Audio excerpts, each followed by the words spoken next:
বড় সুখবর। আজ শ্রমিক দিবসের ভাষণে কর্মচারীদের উদ্দেশ্যে পে স্কেল নিয়ে এই কি বললেন তারেক রহমান।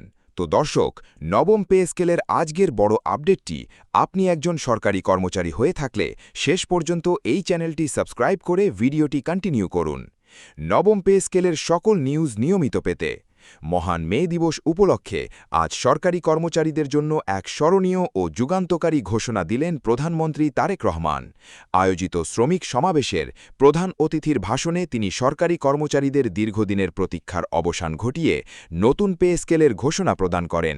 প্রধানমন্ত্রী তার বক্তব্য স্পষ্ট করেছেন যে বর্তমান বিশ্ব অর্থনীতি ও দেশের অভ্যন্তরীণ মুদ্রাস্ফীতিদের কথা বিবেচনা করে সাধারণ সরকারি কর্মচারীদের ক্রয় ক্ষমতা ফিরিয়ে আনতে আগামী বাজেটে বিশাল অঙ্কের বরাদ্দ রাখা হচ্ছে।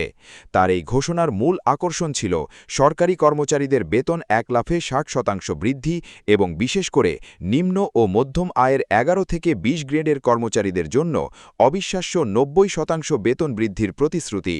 প্রধানমন্ত্রী তারেক রহমান ভাষণের শুরুতে বলেন যে রাষ্ট্র পরিচালনার মূল চালিকা শক্তি হল এর কর্মচারীরা, কিন্তু দীর্ঘ সময় ধরে তারা ন্যায্য অধিকার থেকে বঞ্চিত ছিলেন।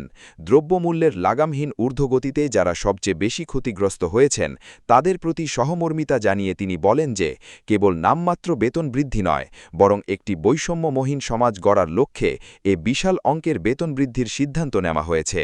তিনি বিশেষভাবে উল্লেখ করেন যে সমাজের সবচেয়ে নিচুতলার কর্মচারীরা যেন সম্মানে পরিবারকে নিয়ে বাঁচতে পারেন, সেই জন্য 11 থেকে 20 গ্রেডের কর্মচারীদের জন্য 90% বেতন বৃদ্ধির এ বিশেষ উদ্যোগ।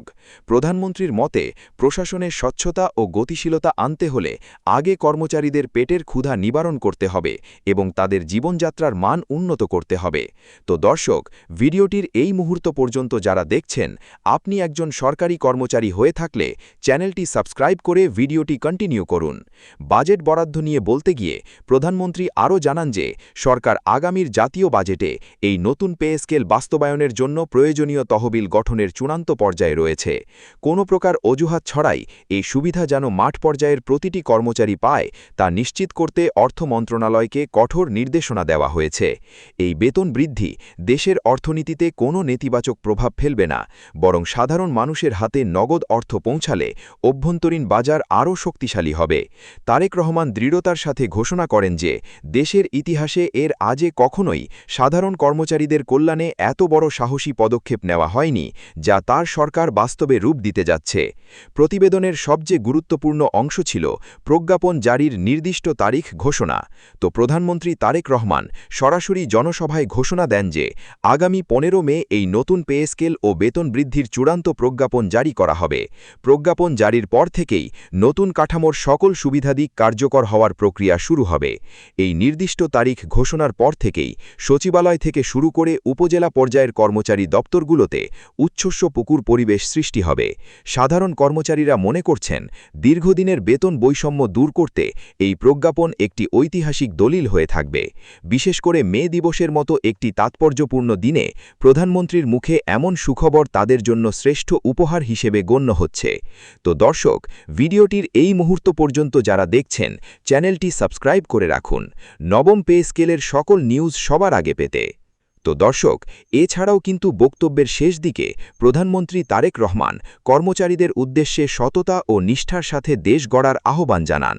তিনি বলেন, রাষ্ট্র যখন আপনাদের অধিকার নিশ্চিত করছে, তখন আপনাদেরও দায়িত্ব হবে সাধারণ মানুষকে হয়রানিমুক্ত সেবা প্রদান করা।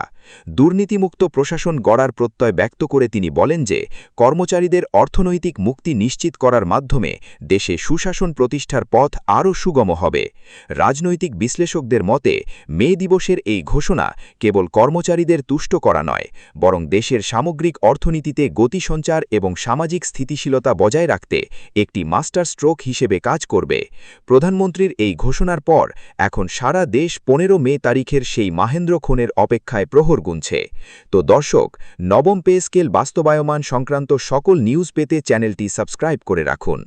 আজ এ পর্যন্তই, ধন্যবাদ।